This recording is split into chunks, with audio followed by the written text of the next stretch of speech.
Hello बच्चों, कैसे हैं आप सभी। तो सभी डिवीज़न ऑफ अलजेब्रिक एक्सप्रेशन सीखने के लिए रेडी हैं। तो चलिए हम सीखते हैं आज डिवीज़न ऑफ अलजेब्रिक एक्सप्रेशंस। कुछ बच्चों को ये बहुत ज़्यादा डिफ़िकल्ट लगता है क्योंकि इसमें क्या है, अलजेब्रिक एक्सप्रेशन है क्या। तो अलजेब्रिक एक्सप्रेशन जो है वो combination of constant and variable होता है। तो थोड़ा सा इसका डिवीज़न जो है कुछ बच्चों को डिफ़िकल्ट लगता है। तो चलिए आज हम सॉल्व करना सीखते हैं और बहुत ही इजी मेथड से सॉल्व करना इसे सीखेंगे। तो इसमें मैं दो क्वेश्चन ली हूँ। एक में डिविडेंड हमारा क्या है 6x³ minus x square minus 10x minus 3 और डिवाइज़र क्या है हमारा 2x माइनस 3। सेकेंड क्वेश्चन जो हमने लिया है उसमें डिविडेंड है 6x³ plus 11x square minus 39x minus 65 और डिवाइज़र है हमारा 3x square plus 13x plus 13। तो एक एक करके हम क्वेश्चन को सॉल्व करेंगे यानी डिवाइड करेंगे और डिवीज़न ऑफ अलजेब्रिक एक्सप्रेशन सीखेंगे। तो चलिए फर्स्ट क्वेश्चन को सबसे पहले हम सॉल्व करते हैं। तो हमारा डिविडेंड क्या है 6x³ minus x square minus 10x minus 3। तो जिस तरह से हम सिंपल डिवीज़न में करते हैं नंबर में, इसमें भी हम सेम डिविडेंड को क्या लिखेंगे, यहाँ 6x³ minus x square minus 10x minus 3। हमारा डिवाइज़र क्या है 2x माइनस 3। अब बच्चों एक बार मैं डिवाइज़र को लीनियर एक्सप्रेशन में लियो और दूसरा जो है हमारा क्या है क्वाड्रेटिक है। तो एक फर्स्ट हम किससे डिवाइड करना सीखेंगे, डिवाइज़र क्या है हमारा लीनियर एक्सप्रेशन यानी कि 2x माइनस 3। अब चलिए हम डिवाइड करते हैं। तो बच्चों में सबसे पहले इसमें ये ध्यान देना है कि जो हमारा डिविडेंड है उसका फर्स्ट टर्म क्या है, और वो भी हम साइन के साथ देखेंगे कि प्लस है माइनस है। फर्स्ट टर्म हमारा क्या है, तो फर्स्ट टर्म हमारा डिविडेंड का क्या है 6x³ और उसके बाद हम डिवाइज़र का देखेंगे कि फर्स्ट टर्म क्या है। तो डिवाइज़र का यहाँ फर्स्ट टर्म क्या है 2x। अब हमें ये देखना है कि 2x हमारा फर्स्ट टर्म ऑफ क्या है डिवाइज़र। तो हम 2x में क्या मल्टीप्लाई करें जिससे कि हमारा क्या आ जाएगा 6x³। तो अगर हम 2x में 3x स्क्वायर से मल्टीप्लाई करते हैं, 2x में किससे हम मल्टीप्लाई करते हैं 3x स्क्वायर से, तो हमारा क्या आ जाएगा 6x³। अब देखिए कैसे आता है 2 3 जा 6 and x multiply x square क्या हो जाएगा x³। इसका मतलब है कि हमें 2x में किससे मल्टीप्लाई करने की ज़रूरत है प्लस 3x स्क्वायर से। तो चलिए हम सबसे पहले किससे मल्टीप्लाई करेंगे डिवाइज़र में 3x स्क्वायर से। तो जब हम 3x स्क्वायर से 2x में मल्टीप्लाई करते हैं तो हमारा क्या आ जाता है 6x³। अब हम 3x स्क्वायर से माइनस 3 में भी करेंगे यानी जो सेकंड टर्म है डिवाइज़र का उसमें भी हम मल्टीप्लाई करेंगे 3x स्क्वायर से।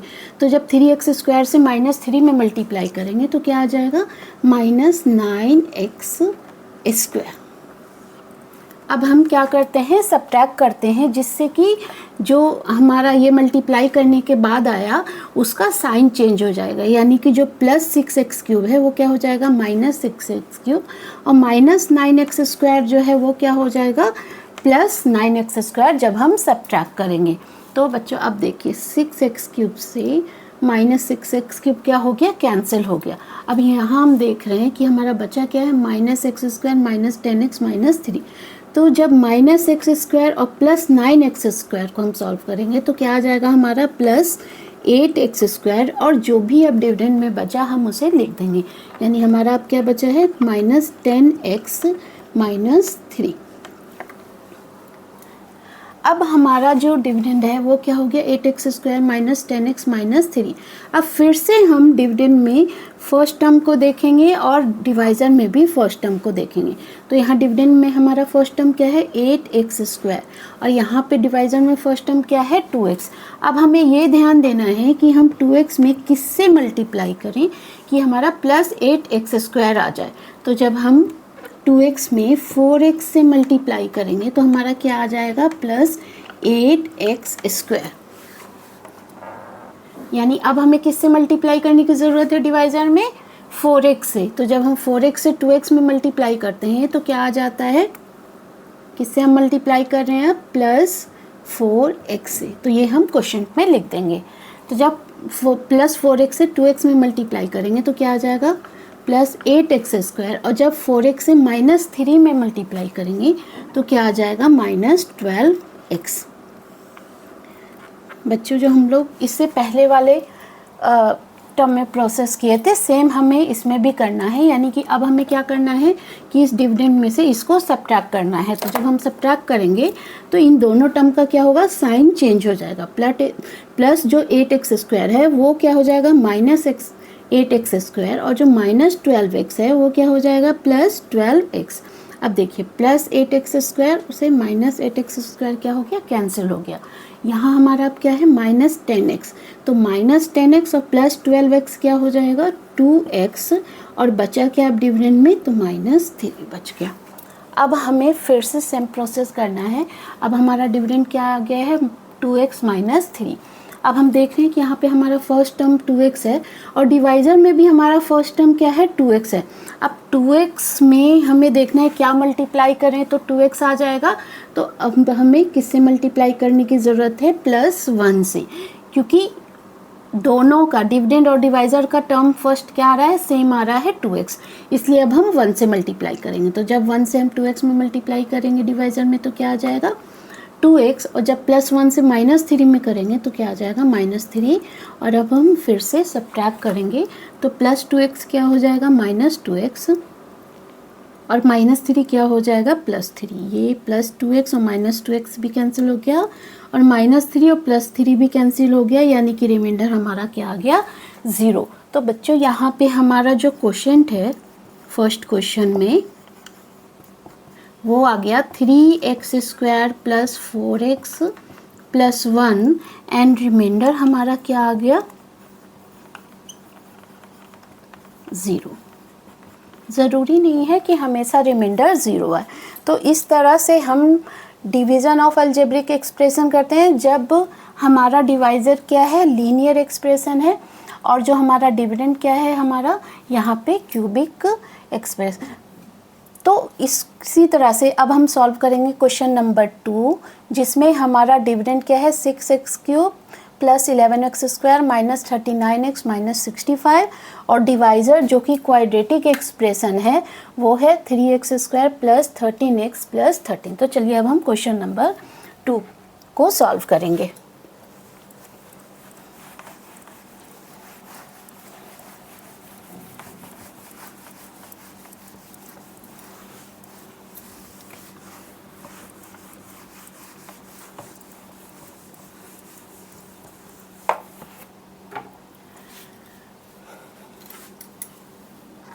बच्चों हमारा क्वेश्चन नंबर 2 है जिसमें डिविडेंड है हमारा 6x³ + 11x² - 39x - 65।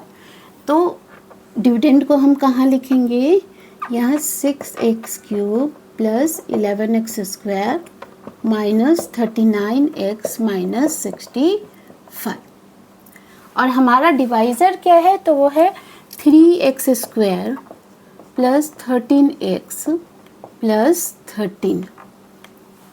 तो चलिए अब डिवाइड करते हैं। तो हमें जो प्रोसेस है वो सेम है, लेकिन सिर्फ यहाँ पर क्या है कि हमारा डिवाइज़र जो है वो क्या हो गया क्वाड्रेटिक एक्सप्रेशन हो गया। उससे जो सॉल्व करने का यानी कि डिवाइड करने का जो प्रोसेस है उसमें कोई चेंज नहीं आएगा, हमें सेम प्रोसेस से करना है। चाहे डिविडेंड कोई भी हो, चाहे क्यूबिक हो, चाहे क्वाड्रेटिक हो, या हमारा डिवाइज़र कोई भी एक्सप्रेशन हो। तो यहाँ पर हम देख रहे हैं कि फर्स्ट टर्म जो डिविडेंड का है वो है 6x³, और जो डिवाइज़र है उसका फर्स्ट टर्म क्या है 3x²।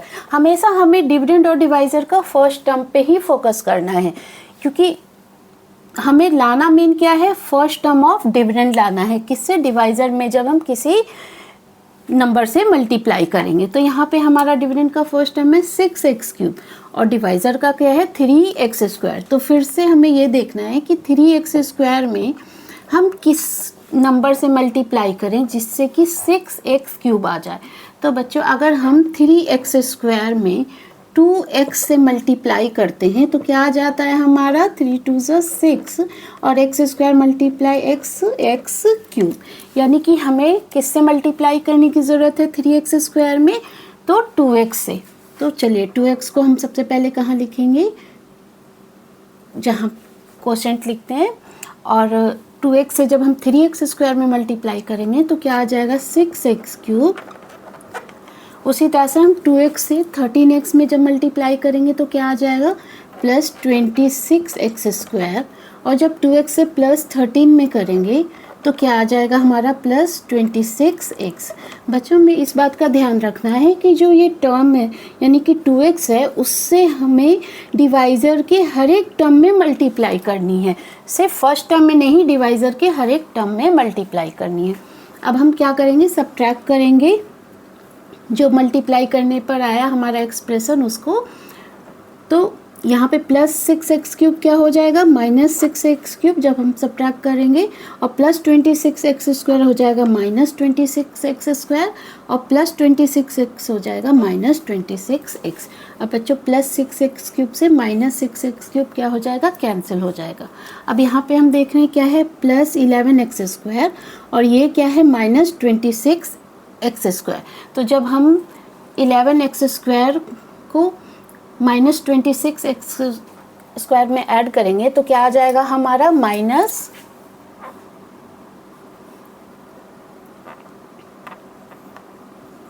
15x square. और जब माइनस 39x में हम क्या ऐड करेंगे माइनस 26x, तब हमारा क्या आ जाएगा यहाँ पे 65x। अब हमारा पे यहाँ पे क्या बचा है, सिर्फ माइनस 65 आ गया। जो बचा हुआ टर्म होता है डिविडेंड का वो क्या करते हैं हम लिख देते हैं सॉल्व सब्ट्रैक्ट करने के बाद। तो इस तरह से अब हमारा डिविडेंड क्या हो गया minus 15x square minus 65x minus 65। अब बच्चों हम देख रहे हैं कि अब हमारा डिविडेंड का जो फर्स्ट टर्म है वो क्या है माइनस 15x स्क्वायर है। तो और डिवाइज़र का फर्स्ट टर्म क्या है 3x स्क्वायर है।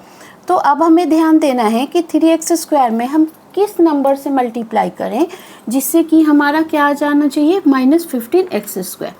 तो चलिए अब हम चेक करते हैं कि 3x स्क्वायर में किससे मल्टीप्लाई करने की ज़रूरत है।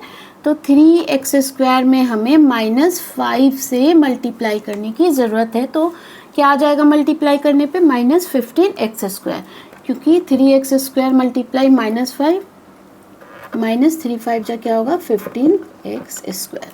यानी यहाँ पे हमें किससे मल्टीप्लाई करने की ज़रूरत है माइनस 5, जो कि हम क्वेश्चन की जगह माइनस 5 पहले लिखेंगे। अब माइनस 5 से जब हम 3x स्क्वायर में मल्टीप्लाई करेंगे तो क्या आ जाएगा माइनस 15x स्क्वायर, और जब माइनस 5 से प्लस 13x में मल्टीप्लाई करेंगे तो आ जाएगा माइनस 65x, और जब माइनस 5 से प्लस 13 में मल्टीप्लाई करेंगे तो क्या आ जाएगा माइनस 65। अब फिर से हम जो मल्टीप्लाई करने पर एक्सप्रेशन आया उसको डिविडेंड में से माइनस करेंगे तो जो साइन है वो क्या होगा चेंज हो जाएगा। यानी कि माइनस 15x स्क्वायर क्या हो जाएगा प्लस 15x स्क्वायर, और माइनस 65x क्या हो जाएगा प्लस 65x, और माइनस 65 क्या हो जाएगा प्लस 65। माइनस 15x स्क्वायर और प्लस 15x स्क्वायर क्या हो जाएगा 0, यानी कैंसिल हो जाएगा, और माइनस 65x और प्लस 65x भी कैंसिल हो गया हमारा, माइनस 65 और प्लस 65 भी कैंसिल हो गया, यानी कि रिमाइंडर हमारा इस केस में भी क्या आ गया है 0 आ गया है। तो बच्चों इस तरह से डिवाइड करने पे हमारा क्वेश्चन क्या आ रहा है 2x माइनस 5 एंड रिमाइंडर क्या आ रहा है 0।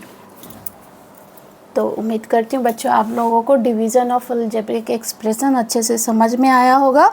अगर आपको इसमें कहीं भी दिक्कत आई है समझने में तो आप प्लीज़ कमेंट में लिखकर हमें बताइए, और अगर आपको चैनल अच्छा लग रहा है क्वेश्चन का सॉल्यूशन समझ आ रहा है तो आप प्लीज़ सब्सक्राइब एंड लाइक कीजिए।